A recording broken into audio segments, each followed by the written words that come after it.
बेहुरमती से बाजा बजाया गया और तकरीबन नाचा गया, तो इस पे आपका क्या कहना है? वो पहले जो झिला आया उस पर तो मैंने पहले ही बताया, वो हमारे अंडर नहीं था।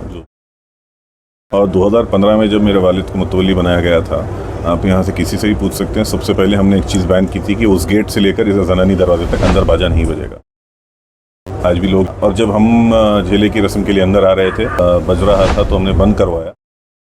कोई बजा रहा है तो बिल्कुल गैर मुनासिब हरकत है, उस पर वक्फ बोर्ड को भी एक्शन लेना चाहिए। और जैसा कि आपने कहा पाकिज़गी और पीस मेंटेन करना चाहिए, मगर आज कुछ ऐसा माहौल देखा गया है कि जैसे ही फर्स्ट झेला जब आया है तो उस वक्त पे देखा गया कि बाजा जहाँ पे इस पाकिज़ इतनी चीज़ की जगह पर जहाँ पर आके अक़ीदतमंद रहना है, मगर लोग आकर यहाँ पे बेहुरमती से बाजा बजाया गया और तकरीबन नाचा गया, तो इस पे आपका क्या कहना है? वो पहले जो झिला आया उस पर तो मैंने पहले ही बताया, वो हमारे अंडर नहीं था। जो वक्फ बोर्ड के अपॉइंटेड मुतवल्ली उनके अंडर है, पहली चीज़।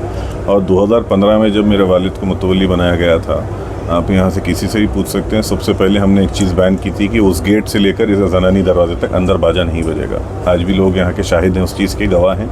और मैं खुद हैरान रहा, और जब हम झेले की रस्म के लिए अंदर आ रहे थे तो हमने फ़ौरन बाजा बज रहा था तो हमने बंद करवाया और सिर्फ कहा कि फ़ुक़रा के साथ अंदर जाएंगे। जो आप देख सकते हैं, वीडियोज़ अवेलेबल हैं, क्योंकि हम भी बाजे के ख़ायल नहीं हैं। दरगाह शरीफ के अहाते में हम बाजा, क्योंकि गुलबर्गा शरीफ में भी आपने कभी देखा होगा कि दरगाह के अहाते के बाहर बाजा बजता है, और अंदर से फ़ुक़रा के टफ़ के साथ किसी भी रस्मात के लिए जाना हो तो जाते हैं। तो अगर कोई बजा रहा है तो बिल्कुल गैर मुनासिब हरकत है, उस पर वक्फ बोर्ड को भी एक्शन लेना चाहिए, और हुकूमत भी जो भी अगर पुलिस डिपार्टमेंट लेना चाहिए ले सकती है। बाजा बजना मैं खुद उसका ख्याल नहीं हूँ कि दरगाह शरीफ के हाथ में बजे।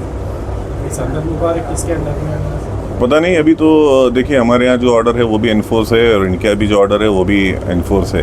वो मुतवल्ली की हैसियत से यहाँ पर खिदमतों को अंजाम दे रहे हैं, और सज्जादगी की फ़राइज़ हमारे अंडर है, और हम भी चाहते हैं कि वक्फ बोर्ड इसका सही से एक रास्ता निकाले, किसी को पर्सनल राइट्स को किसी को डैमेज किए बगैर। और वक्फ बोर्ड के चेयरमैन साहब भी बहुत समझदार आदमी हैं, और पुलिस डिपार्टमेंट ने भी उनसे कोऑर्डिनेट किया है, और मैं समझता हूँ अच्छे से एक अच्छा इसका सलूशन आएगा।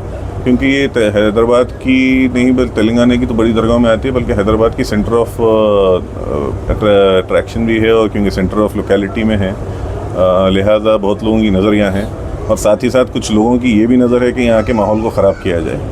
और बिलखुसूस ख़ास तौर पे यहाँ झगड़े लगाकर देखने वाले बहुत लोग हैं, जो हमारे भी शरीफ मोहसिन हैं, उनके भी मोहसिन हैं। वैसे लोगों को अवॉइड करते हुए एक एमिकेबल सलूशन निकाला चाहिए। जिस तरह आज झेला हुआ, वो चाहे वो करके गए हम करके गए, कोई ऐसी कोई गैर गलत हरकत के बग़ैर खिदमत को अंजाम देना चाहिए, और बग़ैर किसी तखद्दुस को पामाल होने बग़ैर। तो मेरा ये पर्सनल राय है, और मेरी गुजारिश भी ये है कि तेलंगाना स्टेट वक्फ बोर्ड इसमें फ़ौरन एक्शन ले। आपका सवाल ये झेला मुबारक के टाइम 2 संदर चढ़े थे, तो भी किसके अंडर में संदर मुबारक होंगे सुबह शरीफ? नहीं, वो तो फ्यूचर में एक मीटिंग कॉल फॉर करके डिसाइड करेंगे। मौजूदा वक्त में ये हुआ कि एक 2023 में एक रिट पिटीशन में ऑर्डर हुआ, जहाँ पे मेरे वालिद साहब को एज अ डिसेंडेंट होने की बुनियाद पर हमने उनसे वक्फ बोर्ड के इन्वॉल्वमेंट की क्वेश्चन किया था हाई कोर्ट में। उसमें 16072 करके रिट पिटीशन थी, जिसके ऑर्डर्स में लिखा हुआ है वक्फ बोर्ड शुड नॉट, रेस्पोंडेंट्स यानी उसमें वक्फ बोर्ड भी था और पुलिस डिपार्टमेंट भी था, कि respondents not to interfere into the personal rights as a beneficiary, और एज मेरे जो पर्सनल राइट्स मेरे वालिद के थे, लिहाजा वक्फ बोर्ड को और दूसरे रेस्पोंडेंट्स को नॉट टू इंटरफियर करके एक रिट पिटीशन में ऑर्डर है into the special into the religious practices as a सज्जाद नशीन और as a beneficiary और as a पर्सनल राइट्स का जो सेक्शन 64(2) का एक हवाला देते हुए हाई कोर्ट का ऑर्डर है, उसकी बुनियाद पर ऑर्डर अभी एनफोर्स है। उसको चैलेंज किया गया था, पर उसमें कोई फ़ैसला नहीं आया। लिहाजा उसी निस्बत से वक्फ बोर्ड और पुलिस डिपार्टमेंट ने इसे इंटरफियर नहीं किया, और अच्छे से कंडक्ट होने के लिए, और यहाँ पर एक मुतवल्ली भी इन्होंने अपॉइंट किया था फॉर दरगाह के दरवाज़ा खोलने और बंद करने के लिए। तो उन्होंने भी पिटीशन लगाए थे, जिसके अच्छी चीज़ ये रही तेलंगाना पुलिस की कि कोई लॉ एंड ऑर्डर डिस्टर्ब नहीं होने की वजह से उनको एक वक्त दिया गया था कि लाइक 4 बजे से 6 सवा 6 तक 6 बजे तक कुछ उनको करने की इजाज़त दी गई थी।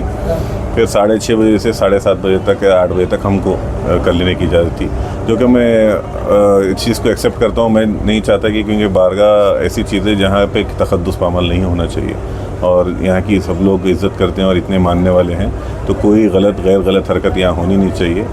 सबको चाहिए कि यहाँ का एहतराम करते हुए पाकीज़गी और पीस को मेंटेन करें।